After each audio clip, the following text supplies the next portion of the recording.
Right, it is now 7 in the morning, because y'all appear to be quite impatient. Anyway, little tutorial for how to get the floating things.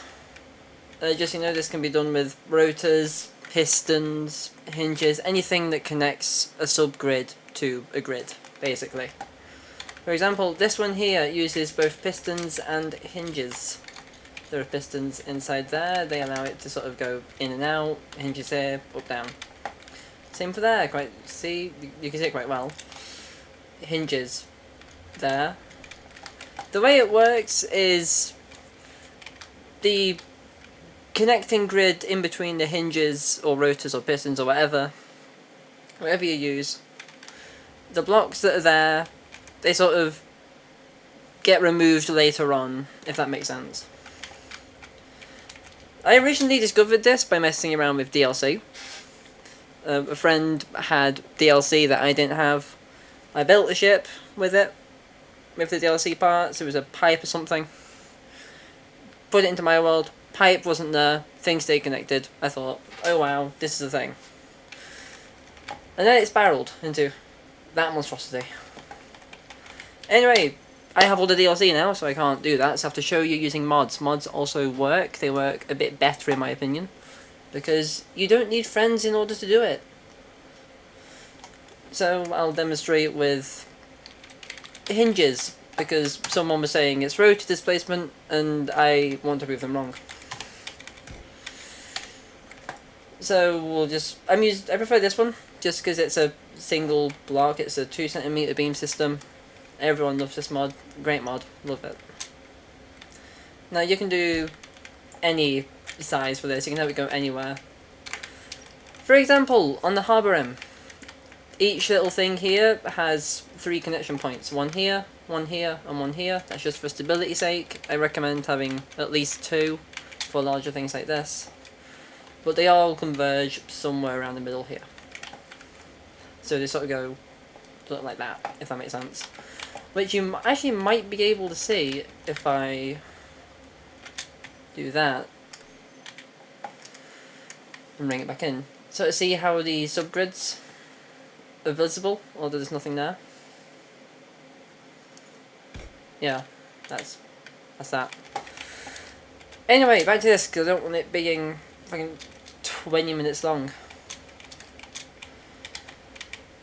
Stick another thing on there. Put whatever you want to build on top. If you're going to do more than one, I recommend you do it a bit short. Sorry, wrong block. Have the thing go up again.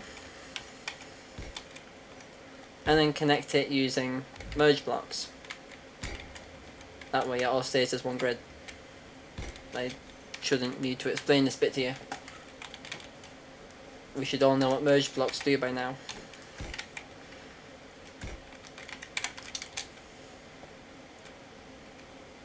Apparently I don't. I've been messing up merge blocks. The fuck?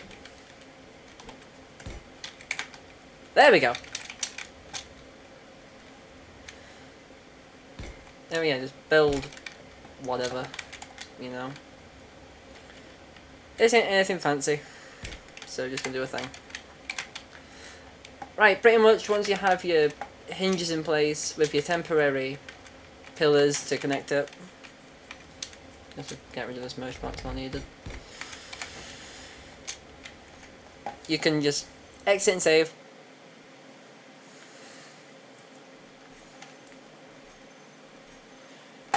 Take the mod or go into a world without the DLC or just whatever, just get rid of those temporary blocks. And then once you load back in, they'll be disconnected, but also connected.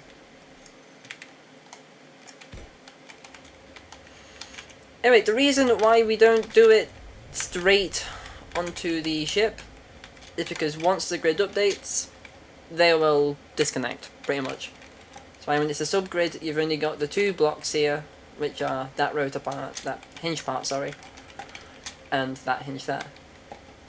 Those are the only 2 parts in that grid. So there's very little to be targeted, very little to be updated. So they just stay connected. Unless, of course, you start shooting at them or place blocks on them. In which case they will just fly off. Don't recommend it. But yeah, that's how it works. Yeah. Have fun with this information. Look forward to seeing what you all build.